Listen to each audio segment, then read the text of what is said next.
The sport goes back for centuries, but have you ever thought what it would be like to fight with swords? I actually have. Coming up on Cronkite News.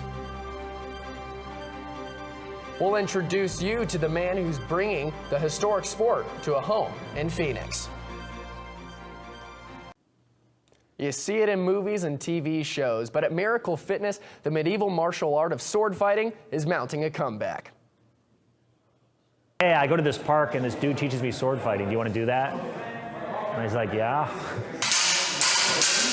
Sword fighting has been around for centuries, but Richard Marsden's love for the sport started 20 years ago.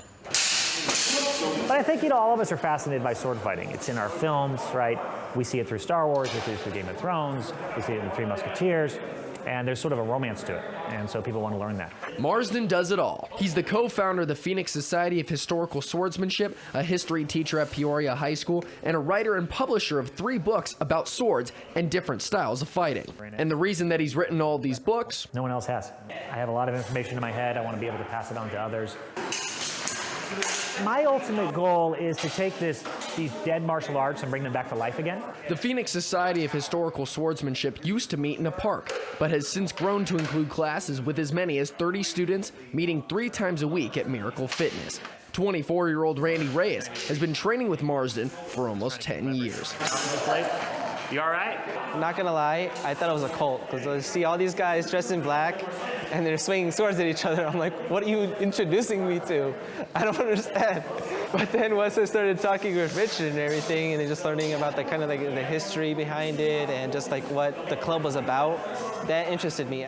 One of the club's favorite swords to use is the longsword, which dates all the way back to the 1200s.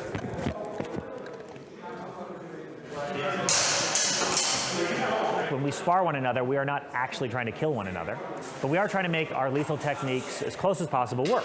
But even with the proper coaching, you might leave with a couple of battle wounds.